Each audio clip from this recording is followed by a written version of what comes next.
कि सांपनाथ को छोड़ के नागनाथ इनका प्रतिनिधि हुआ करता है और नागनाथ को छोड़ के सांपनाथ इनका प्रतिनिधि हुआ करता है। चुनर में लंबा चौड़ा सिक्योरिटी लेके घूमने वाले नेता कद्दावर नहीं है। कहने का मतलब न रामा सिंह कद्दावर, न वीना सिंह कद्दावर, न कुशवाहा कद्दावर, कोई कद्दावर नहीं। नीतीश के डर से लालू के वोट करे छी या लालू के डर से नीतीश के वोट करे छी या नीतीश के डर से रामविलास के? रामविलास जी अलीपुर हट्टा को गोद लिए, लेकिन कुछ नहीं किए। नमस्कार, प्रकाश चंद्र और आप देख रहे हैं प्रकाश वाणी। इस वक्त हम महनार अनुमंडल के अलीपुर हट्टा गांव में है और ये अलीपुर हट्टा वो गांव है जो वर्षों से उपेक्षित रहा है, विकास का मुंह ताक रहा है। अभी भी हम जहां खड़े हैं वहां तक आने के लिए समुचित सड़क की व्यवस्था नहीं है। कहने को यहाँ 6 लेन हाईवे बनने वाला है, लेकिन इस गांव में आने के लिए अभी तक कोई ढंग की सड़क नहीं है। बरसात के दिनों में सोचिए कि क्या हाल होता होगा। ताज्जुब की बात यह है कि 2017 में रामविलास पासवान ने आदर्श संसदीय ग्राम के तहत इसको गोद लिया था और आज 2025 है। पिछले 8 साल में इस गांव का विकास यही है। इसी बात की ये गवाही दे रहा है कि इस गांव में अभी तक आने के लिए पक्की सड़क नहीं है। हमारे साथ गांव के कुछ लोग हैं जिनसे हम बात करेंगे और जानने की कोशिश करेंगे कि यहाँ समस्याएं क्या हैं और नेताओं ने तमाम वादे किए हैं, प्रलोभन दिए हैं, वोट लिए हैं, विकास क्यों नहीं हुआ? मेरा मानना है विकास इसलिए नहीं हुआ, विकास की दर शून्य इसलिए हो गई कि जनता ने सही लोगों का, सही जनप्रतिनिधियों का चुनाव नहीं किया। आज तक जो हमारी परिपाटी रही है, जो हमारी सामाजिक व्यवस्था रही है, उस व्यवस्था में हमने जो वोट दिए हैं, हमने जो जनप्रतिनिधि चुना है, वह जात के नाम पर चुना है, वह जमात के नाम पर चुना है, वह अगड़े पिछड़े के नाम पर चुना है, वह बाहुबली के नाम पर चुना है, वह ठेकेदारों के नाम पर चुना है, वह रंगदारों के नाम पर चुना है। वैशाली जिले में बाकी अन्य अनुमंडल के मुकाबले देखें, महनार की हालत कुछ ज्यादा ही खराब है। कारण क्या है? इसका मुख्य कारण यह है कि सबसे पहले गलत जनप्रतिनिधि का चुनाव ही विकास में मेरे समझ से सबसे बड़ा बाधक, कि गलत जनप्रतिनिधियों का चुनाव जो होता आया है, वह गलत जनप्रतिनिधियों का चुनाव विकास में सबसे बड़ा बाधक रहा है। यहाँ की कुछ समस्या बता दीजिए, मुख्य समस्या क्या क्या है? जैसे इस गाँव में सड़क नहीं है, इसके अलावा सड़क न है, गंगा जी में अथी न है, बांधल दहा जाए साल दहाई छे, जुआ से कहूँ रोड कभी न है बनल। काहे को तो सरकार कहती कि 6 लेन रोड का तो बनी थी पटना जाए वाला, तो कहाँ से तो वो में बनो है, ये सब में कहाँ है? कभी। आप इस गांव के स्थानीय हैं? जी, मैं इस गांव का। कितनी आबादी होगी इस गांव?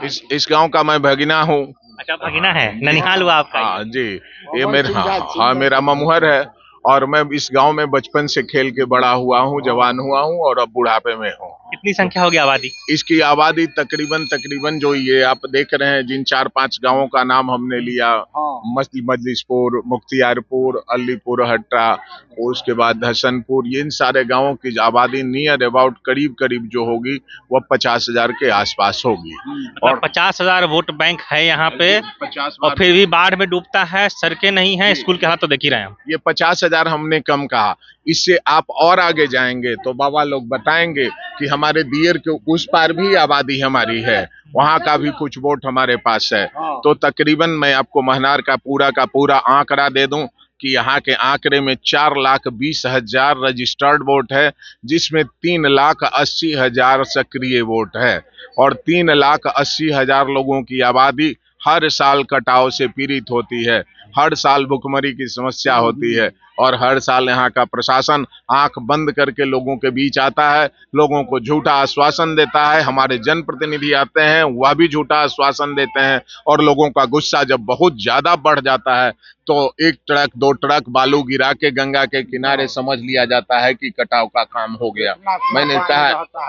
मैंने बार लोगों को कहा है कि आप सब लोग जागरूक होइए और इस जो कटाव का जो परमानेंट सॉल्यूशन है, उस परमानेंट सॉल्यूशन को यहाँ पर लाइए। यहाँ पर उस पानी को अगर हम डाइवर्ट करें, जिस बाढ़ के पानी से हम पीड़ित होते हैं, अगर उसी बाढ़ के जनसुराज ने कहा है कि हम हर ओर चहुमुखी विकास करेंगे, तो हमने ऐसे नहीं कहा है।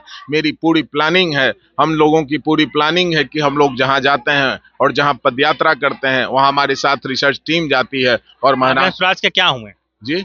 आप जनसुराज के महनार अनुमंडल के जी, मैं महनार अनुमंडल नहीं, वैशाली जिला संगठन अध्यक्ष हूँ और हमारी जो नियुक्ति की गई है वह महनार क्षेत्र को और महनार के अगल बगल जो क्षेत्र क्योंकि है। आपका यहाँ स्थानीय ज्यादा है। हाँ, एक बात करेंगे, ऐसे बताइए, यहाँ पे चिराग पासवान सांसद हैं, उसके पहले रामविलास पासवान जी रहे, अभी विधायक उमेश कुशवाहा भी रहे हैं, अभी वीना सिंह हैं। तमाम पार्टियों का स्वाद चख लिया है महनार ने। जनसुराज, चूंकि आप जनसुराज से जुड़े हुए हैं, लोग कितना भरोसा करेंगे जनसुराज पर, क्यों करेंगे? इतना हार, इतने निराशाजनक परिस्थिति में है, क्या बदलाव कर पाएगा जनसुराज? आपका प्रश्न बहुत जायज है। हो सकता है कि प्रारंभिक तौर पर लोगों ने इतनी निराशा झेली है, लोगों ने इतना दुख झेला है इन जनप्रतिनिधियों के सामने, इन जनप्रतिनिधियों के होते हुए, जो लोग आपके सामने हैं, जो लोग प्रतिनिधित्व कर चुके हैं या जो वर्तमान में प्रतिनिधि हैं, उन लोगों से इतनी निराशा हाथ लगी है कि जनता के मन में, जनता के दिलो दिमाग में कहीं ना कहीं यह शंका हो कि हो सकता है कि जनसुराज भी मेरे साथ वैसा ही करे जैसा वो लोग किए। हर चुनाव से पहले होता है ना, पिछली साल भी पुष्पप्रिया नाम की चुनाव लड़ा, दिल्ली में केजरीवाल का हाल हमने देख लिया। कई पार्टियां उभर के आती हैं, वादे करती हैं, शुरू में उतरी, बाद में सब वही। तो मैं आपको बात बता दूं, अगर आप राजनीतिक मुद्दों पर बात करना चाहते हैं मुझसे, हम राजनीति पे ही बात करना चाहते हैं, क्योंकि आप जनसुराज के हैं। तो मैं हमेशा जनसुराज वाले राजनीतिक बात कम करते हैं, विकास की बात ज्यादा करते हैं, अपने लोगों की भलाई की बात ज्यादा करते हैं। हमारे लिए आपको मैं यह भी बताते हुए, मुझे अगर आप पूछते हैं कि जनसुराज का उम्मीदवार कौन होगा, तो मैं आपको दबे हुए शब्दों में यह भी कहूंगा कि जनसुराज के जो भी उम्मीदवार होंगे बहुत ताकतवर और बहुत बुलंद आवाज वाले होंगे, जिनके अंदर परिस्थिति को पलटने की क्षमता होगी।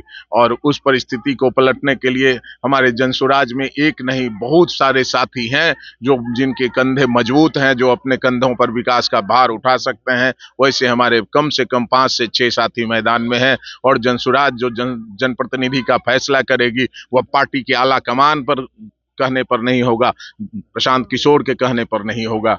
हमारे जनसुराज का फैसला, जनसुराज के प्रतिनिधि का फैसला यह जनता करेगी कि हमारे जनसुराज का प्रतिनिधि कौन हो, और जनता जिसको चुन के प्रतिनिधि बनाना चाहेगी, जनसुराज का अधिकृत प्रत्याशी वही होगा। ठीक है, जनता ने प्रत्याशी बना दिया।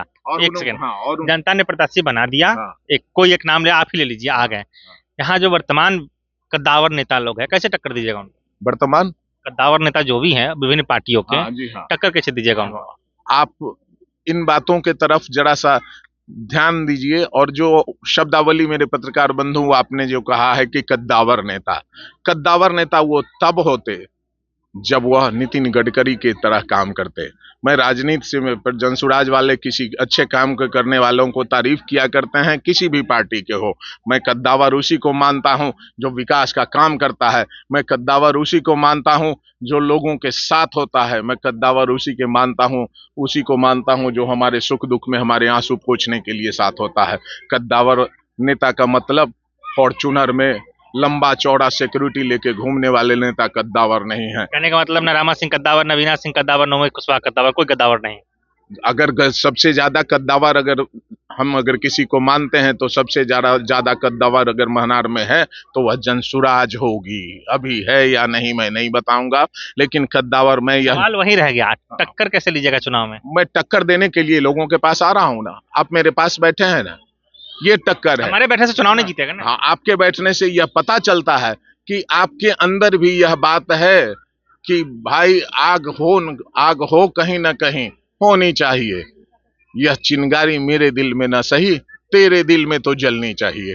तो सवाल ये है मेरे बंधु कि विकास की बात, आपको सॉल्यूशन की बात, आज तक की राजनीतिक परिप्रेक्ष्य क्या कह रही थी? जिन कद्दावर की बात आपने किया है, उस संदर्भ में मैं आपको बताना चाहता हूं। उन कद्दावर के संदर्भ में यही कहना चाहूंगा कि सांपनाथ को छोड़ के नागनाथ इनका प्रतिनिधि हुआ करता है, और नागनाथ को छोड़ के सांपनाथ इनका प्रतिनिधि हुआ करता है। बाकी कोई प्रतिनिधि नहीं हुआ करता है, क्योंकि जनता के सामने कोई विकल्प नहीं था कि मैं इनके बदले लालू यादव के बदले नीतीश कुमार को वोट करूं, कि नीतीश कुमार के चलते लालू यादव को वोट करूं। नीतीश के डर से लालू के वोट करै छी, या लालू के डर से नीतीश के वोट करै छी, या नीतीश के डर से रामविलास के पार्टी के वोट के करे छी। तो इतना सबको जनता ने यहाँ देख लिया है, सबको आजमा लिया है। अब इस बार जो आजमाने की बात होगी वह कद की लड़ाई नहीं होगी, वह विकास की लड़ाई होगी। और विश्व विकास की लड़ाई में यहाँ इस क्षेत्र की जनता हमारे साथ है। और मुझे उम्मीद है कि आप चौथे स्तंभ हैं, मीडिया भी जनसुराज का जो मीडिया जनसुराज के साथ नहीं होगी, हम दिखा देंगे भले ही। क्या बोले? कह रहे मीडिया किसी के साथ नहीं होगी, लेकिन हम कह रहे हैं कि हाँ जो समस्याएं हैं, क्योंकि शुरुआत हमने यहीं से की कि रामविलास पासवान सांसद रहे, पिता के सपनों पर चलने वाले चिराग पासवान भी सांसद हैं, लेकिन गोद लिया हुआ गांव आज भी हालत हम देख रहे हैं। तो उसी पे बात करेंगे। हाँ बोलिए, समस्या बताइए चाहिए, क्या क्या दिक्कत है? दिक्कत यही है, जो हम लोग वोट देते इतना उम्र बीत गया, यह करेंगे और कभी कुछ नहीं। हम पासवान से आते हैं, रामविलास जी अलीपुर हट्टा को गोद लिए, लेकिन कुछ नहीं किए। तो जाट पर हम वोट इस बार नहीं करेंगे, वोट करेंगे कार्य जो करेगा बढ़िया। मैंने पासवान जाति की आप अपनी बात कर रहे हैं कि पूरा पासवान समाज की बात कर रहे हैं? हाँ, पूरा समाज की बात कर रहे हैं। रामविलास पासवान से नाराज हैं, चिराग पासवान के काम से नाराज है? हाँ नाराज है, जाट पर वोट नहीं देंगे, जो विकास करने वाले हैं। हाँ, विकास करने जो लायकी बने हैं, आई हमको विश्वास है ये काम कर करके दिखलाएंगे। जनसुराज उम्मीद। ठीक है, तो हमने बात की, चुकी है नेता ही हैं, इनसे बात करेंगे तो फिर शुरू हो जाएगा। हाँ जनसुराजी मतलब प्रतिनिधि ही है पार्टी। आप स्थानीय हैं, तो आप बताइए हमको, अलीपुरहट्टा में है, ये अलीपुरहट्टा में ना? हाँ, सड़क नहीं बनी है, कहीं कहीं आवेदन दिए हैं इसके पहले? कहाँ किस किस से मिलने गए? सांसद विधायक किस संपर्क साधने की कोशिश की? सबसे नेता से तो सब लोग नेता से मिले हैं, करे हैं, बाकी कोई नहीं कहे, बस सब कहे कि कर देंगे, कोई नहीं हम लोग का। तो 50 आदमी कहा, कोई किसको कहने गए थे? बहुत नेता रहे, विलास पासवान है, ये बोलिए, नाम बोलिए, जैसे नहीं आप हमको ये बताइए किससे बोलने गए कि रोड ना बनाए? 50 घर को सिग्नेचर दे करके, एप्लीकेशन लिख करके उमेश कुशवाहा जी को भेजे रोड के लिए। हाँ, रोड में आता है कि मंत्रिमंडल में बड़ा निर्णायक भूमिका निभाते हैं। हाँ, तो रोड के लिए दिए हैं, और ये बन्हा के लिए दिए हैं, ये सामने को पुल के लिए भी दिए। कब दिए थे, कितना साल हो गया? कहाँ, 1-1.5 महीना पहले। तो अभी महानार महोत्सव के रिगार्डिंग में, उससे पहले? हाँ। मतलब अब जाके बताएं, उसके पहले नहीं बताएं? इससे पहले भी तो कोई गया होगा, कई बार धरना हुआ है महानार चौक, मदन चौक पे। पहले तो बहुत बार बताए हैं लोग के, लेकिन अबरी बकायदा एप्लीकेशन लिख करके दिए हैं, 50 घर 50 आदमी के सिग्नेचर के साथ। क्या लग रहा है, चुनाव से पहले बन जाएगा? अभी हम कैसे करें? ना बनेगा तो क्या कीजिएगा? हम क्या करेंगे? वोट नहीं देंगे। किसको नहीं दीजिएगा? जिनके पास दिए एप्लीकेशन। तो फिर किसको दीजिएगा? जनसुराज को देंगे। सवाल वही है, क्योंकि देखिए बात ये है कि सांसद रहे हैं, रामविलास पासवान सांसद रहे हैं, पासवानों की बहुसंख्यक यहाँ पे, पासवान टोली अच्छा खासा संख्या है, पासवानों की संख्या अधिक है। साथ यही कारण भी है कि रामविलास पासवान ने अलीपुरहट्टा को गोद लिया था 2017 में। आज 8 साल बाद 2025 में हम जो स्थिति दिखा रहे हैं आपको, इस गांव में आने के लिए ढंग की सड़क नहीं है। ढंग की मतलब मिट्टी की सड़कें हैं, पक्की सड़क भी नहीं है।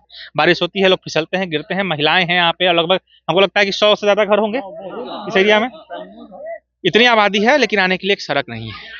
हाईवे निकल जाता है, बड़ी बड़ी हाईवे निकलेगी, बन रहा है रोड, लेकिन वो हाईवे निकलने से उद्योग बढ़ते हैं, लोगों का विकास नहीं होता। लोग आज भी कीचड़ में है, कादों में है, टूटी हुई सड़कों पर है।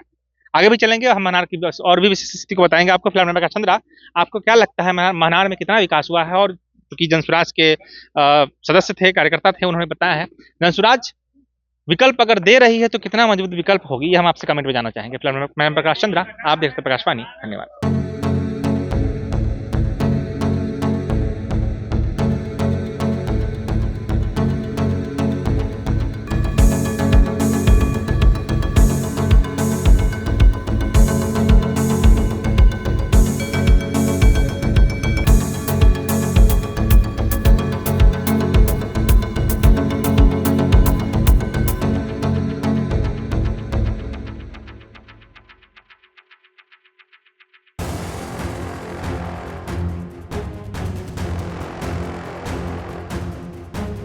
आपके शहर में नए युवा ला रहे हैं नया बदलाव। भवन निर्माण में एसएस कंस्ट्रक्शन, खन्ना एंटरप्राइजेस के offers and distribution, ideal public school की एजुकेशन, जगदम्बा रेस्टोरेंट का taste and decoration, life care medical का कस्टमर अट्रैक्शन, निशा मोबाइल के फोन कलेक्शंस, राजू जी के आम्रपाली मसाले की रेसिपी, डॉक्टर फारिदा परवीन की फिजियोथेरेपी। ये है शहर में अपने फील्ड के दिग्गज। आप भी बताइए, आप हैं किस फील्ड के दिग्गज, ताकि हम बता सकें अपने दर्शकों को। जुड़े प्रकाशवाणी के डिजिटल मीडिया प्लेटफॉर्म के साथ आज ही।